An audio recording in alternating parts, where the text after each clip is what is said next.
Rome, and it's good to see some of you again. Thanks so much for checking in here. So you can check our little chat here. Yeah, we have a we've sat down here at a small cafe. We're actually not far from the Vatican at all. In fact, let me just see. That's a little better here. Yeah, we can turn it around. I think. Turn it around here. Look, folks, a view. There you got a nice view. That's the dome, of course, of St. Peter's Basilica in Vatican City. And actually, if you look carefully there, even on the left-hand side, I can point. Wait, I want to look over here. I can point to that. Can you see that building right there? That's the apartment building, the apartment hotel complex of Domus Marta, where the Pope has his residence, and guests come to the Vatican and they stay there sometimes as well. Anyway, we want to kind of obviously the big dome is St. Peter's Dome. Yep. I mean, we should probably go. That's the main basilica. It's the major basilica of the Roman Catholic Church. You say, who are these two guys? Well, it's Alan Kraszewski, anchor and reporter for ABC7 in Chicago, and Ross Widener, our intrepid producer. And we've been covering what's been going on at this historic sexual abuse summit in the Vatican, along with our photographer, Derek Robinson. Hello, everybody. How you doing? Derek's here. We've got all our gear over here. There you go. We just did some stories where we were in St. Peter's Square. So we just rolled back over here and sat down for a second. Here comes the siren. It's going to blow us out. Yeah. That's all right. Many of you know sirens over here have a little bit of different sound than they do in the United States. Yeah. But we're sitting outside a little coffee shop here. It's the what is this, like Clem Coffee, yeah. Clem Coffee Shop, not far from Vatican City. Just to pause for a moment to kind of update you on what's been going on over here today. And actually there was a major development here this morning. The bishops, as you may know, are meeting in this historic summit, talking about how they should handle the sexual abuse crisis. And an American cardinal, Cardinal Blaise Cupich from Chicago, in fact, has a leading role in what's going on here today, because what he's doing is he's really laying the framework here for it's a proposal, but it would be the framework for how the church should handle bishops who either are, one, abusing, or two, mismanaging the cases that come to them. I'm going to pause for a second. Cappuccino, a cappuccino parallel. Sì, pardon me, grazie. Espresso for you. Espresso doppio. Grazie. Grazie mille. Water to go and wash it down a little bit. So. See, coffee is an essential part of our operation here. Well, it's not. It's an essential part too, because it keeps us awake. Right. The fact is, we pretty much got, aside from sitting down here enjoying this coffee, like a 24-hour ongoing operation here. Part of that due to the time change between Chicago and Rome. We are 7 hours ahead of Chicago.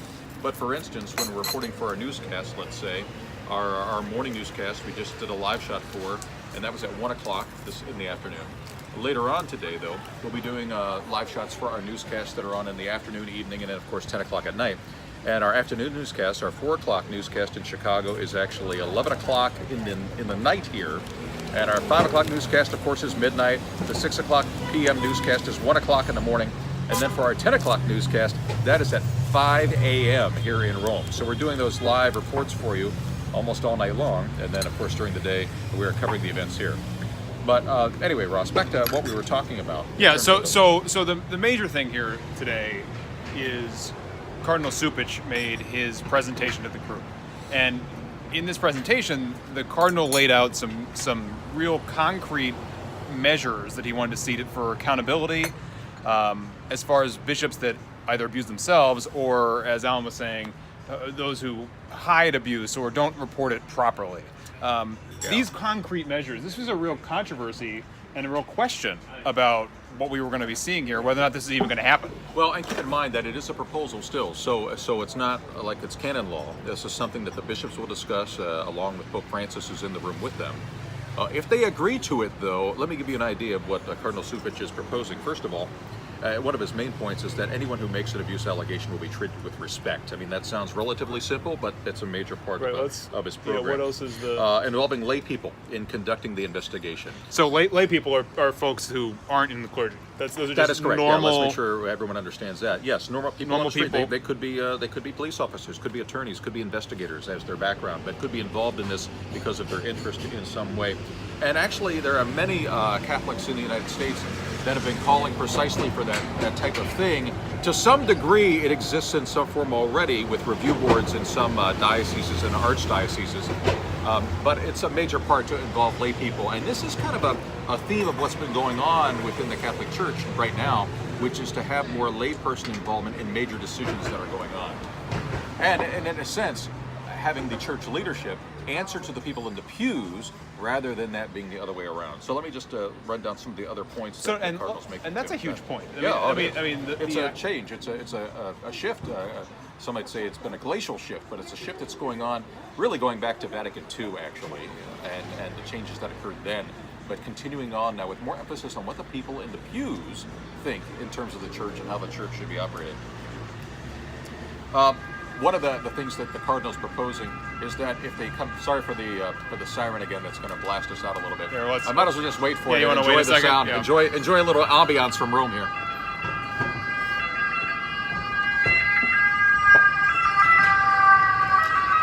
There it goes. No ambulance going by.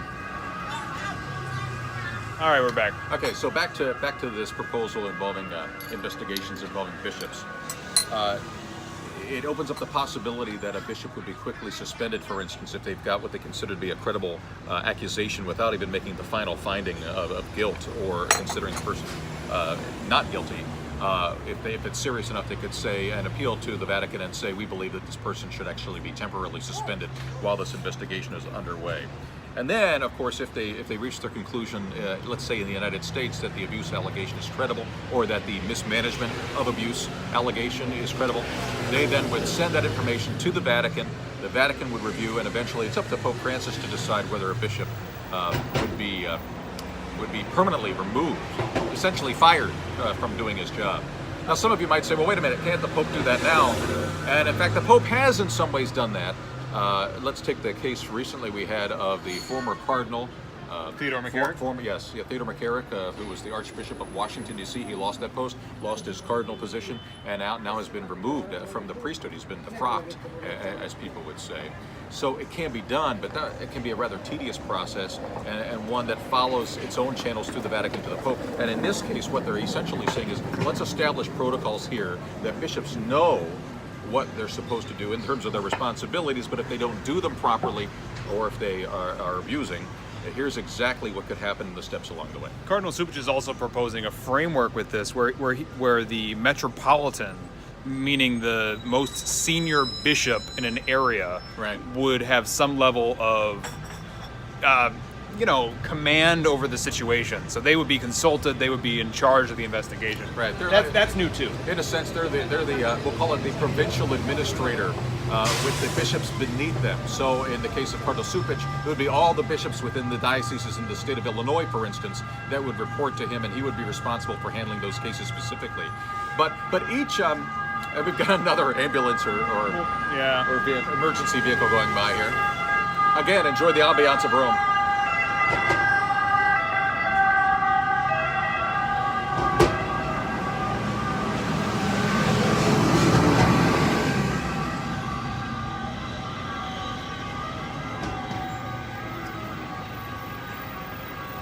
What's kind of amazing about the Vatican and Rome is that the Vatican is this tiny country, just plopped down here right in the middle of the city. So you have this big, bustling, incredible, ancient city here, and then the Vatican, the center of Roman Catholicism, is right there, just sort of dropped in the middle. And people might say, why is it here in Rome? It's actually, the tradition holds, and if you go inside St. Peter's Basilica, underneath that dome that we showed you earlier, down beneath there is actually an acropolis. This is not unusual with ancient Christian churches, where they actually began as a shrine over a burial site.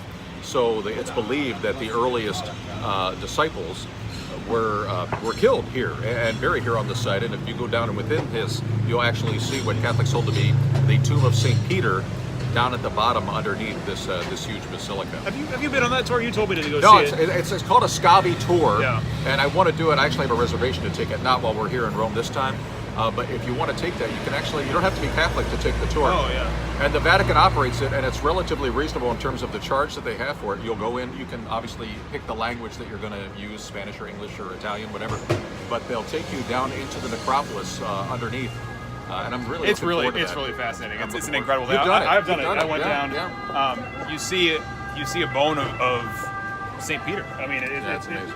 it's displayed there. There was a woman there on our tour who was so overcome by that, with her faith in that moment. Here's another ambulance. Yeah, they're all going there now. So she was so overcome with that moment of seeing what is claimed to be a bone of St. Peter that she fell to her knees. She was sobbing, and it's just such a religious moment for some folks. For the faithful, it's a very powerful experience, I'm sure, to be at the location where such important things like that happen. Yeah. I don't know why we have all these ambulances. I hope there's not something significant going on, because We're we've kinda- had now 4 or 5 ambulances go by just as we've been talking, all Yeah. moving in different directions, too. Yeah, we're kind of close to the We're on children's main hospital, so thoroughfare, too. it's on a main thoroughfare, so it's really unclear, but it does make you sort of wonder about some things like that. But Yeah. Well, hey, back to what we started our conversation with, which is what's happening here regarding this summit today, and underline again too that what we've been talking about is just a proposal that's being made by Cardinal Supich, and the bishop said the Pope would have to discuss it and then decide if they're going to that's really implement important. This it. is not. This We really- want to. It's preliminary. This is not a decision. This is not Right. the end. This is just. Well, here's the other deal his too, point. and the other thing about this whole summit is that it's a global summit. These are leaders from around the world who have gathered here, all Catholic leaders, but who have gathered here, and you can imagine that wherever you come from, whatever culture you're within, may approach, let's say, sexual abuse cases in a different way, or the civil authorities, even the police departments might handle them differently, from the United States to Africa to Australia to Latin America, wherever it might be. Well, right, So- the relationships between the church and state and can church be quite and- different. And, So they have to deal yeah, with that. right. So this is made to say, okay, here's a framework that we can begin with anyway, and maybe at your local level you're dealing with something a little bit different, and you still have responsibility for that, but it should then grow so that it makes bishops accountable for what they do. Yeah, and in some ways, I think Americans are playing a role in this summit. Cardinal Supich is playing a role. Cardinal O'Malley From Boston, right. from Yeah. Boston is speaking today at a press conference. They're playing a role because of the scourge, as the Pope called sexual abuse, has impacted the United States. They've been dealing with this for so long. Yeah, you know. it certainly, I'd say, reared its head, ugly head, first in the United States. In fact, because of the United States being so prominent in terms of dealing with this issue, there were some here in Rome at the Vatican and elsewhere within the Roman Catholic Church around the world who initially were claiming, oh, this is just an American problem. And then eventually it was, well, no, it's more of a cultural problem in the Western world or in English-speaking countries. But now what we've learned is that, of course, that's not the case at all. It can occur in any country around the globe. Maybe it's not publicized as it is in some other countries, or maybe it's been hidden, whatever. But now it's, of course, bubbling up and is souped up and is becoming a major issue that all these nations are now dealing with. And that's part of what the Pope was saying yesterday, is that he's trying to get everybody on the same page to realize that this is a problem for everyone, everywhere, that has to be dealt with now. This is a crossroads. It appears that Pope Francis is saying, this is it. We've had enough. Let's figure this out. Let's put a framework in or something here, maybe. Because that's what the people in the pews have been calling for, and it's answering specifically that. Many people might say, why is it taking so long? Well, that's a question, of course, that people can legitimately ask, and we'll get some answers to that, too. In fact, we're going to be talking to Cardinal Supich here in a little bit. Yeah, so Not here. No, Not here at our no. little coffee shop. So we're looking forward to that. I think that's where we're going to wrap up here and head that way. But we wanted to visit with you here and give you an update on what we're doing, and because we're live in Chicago time. We're basically up 24 hours a day. I believe we got an hour and a half of sleep last night. Yeah, So so that's some why of we you getting figured. an early start to your Friday morning. Well, it's not that early now, but it's after 2 o'clock. Right, we figured we'd take you behind the scenes and show you what really makes the operation work here, which is strong Italian cappuccino and espresso doppio. Please don't tell your friends that all we do is sit around and drink cappuccino. Because that is absolutely not true. we have to get to work. Yes. But thanks so much for watching. We appreciate that. Hope you have a great day. Thanks for your time.